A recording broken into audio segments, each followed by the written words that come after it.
It's Phil Lindemann with your Krystal 93 News at noon.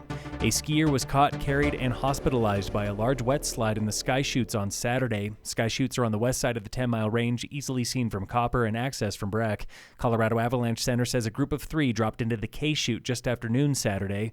A slide then broke at tree line, dragging one skier 1,100 vertical feet through trees and over dirt. The victim did lose his skis in that slide. A different group picked them up later, which caused some confusion. Some people thought the victim was never found. He was taken to the hospital and treated.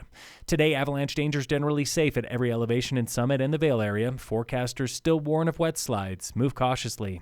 A climber suffered multiple injuries in a 40-foot fall at Byers Canyon near Hot Sulphur Springs. Grand County Sheriff says the climber fell from a ridgeline. Rescuers lowered him 500 feet to safety through rocky terrain. Weekend traffic on I-70 is down by 31,000 cars in the past 3 weeks. That is like losing the population of Summit County from the road. New director for the I-70 Coalition, Jonathan Godis, is a big proponent of a possible new law authorizing third-party vendors to sell chains at I-70 chain-up stations. It's not a game changer, but it's incremental and small steps that hopefully prevent a couple accidents a year. Godis was one-time mayor for Glenwood Springs, and he compares this to other recent improvements for Glenwood Canyon, like no truckers in the left lane and variable speed signs. That chain vendor law is still working through the Capitol. Weeks ago, we broke the news, and today Summit County confirms Summit Stage is launching a new summer route to Keystone and A Basin over Swan Mountain. It's called the X-Flyer, connecting Silverthorne to Breck and Frisco to A Basin through a brand new bus stop at Sapphire Point. The county hopes this will clear up parking problems there. The summer bus routes get going on Sunday. Eldora Mountain has been on the market all ski season and still no buyers. Colorado Sun confirms the nearby town of Nederland is still interested. It would need to raise at least $100 million.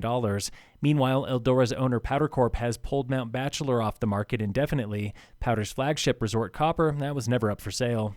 U.S. Senator Michael Bennet is running for state governor next year. He just recently announced his campaign. If elected, this leaves Bennett's Senate seat up for grabs. Our U.S. Representative Joe Neguse is a top prospect. In sports, the Avalanche beat the Ducks last night 4-2. The Nuggets beat the Rockets 126-111. The Rockies kept on losing a third straight to the Padres 6-0. Tonight the Rockies play the Dodgers. And in local sports, from Cassandra Schultz and Associates with American Family in Dillon, Summit High boys lacrosse beat Eagle Valley Saturday 14-8. Girls lacrosse beat Montrose 14-3. Baseball lost at Canyon City 13-3. Girls soccer lost at Frontier Academy 3-1. Phil Lindemann, Krystal 93 News.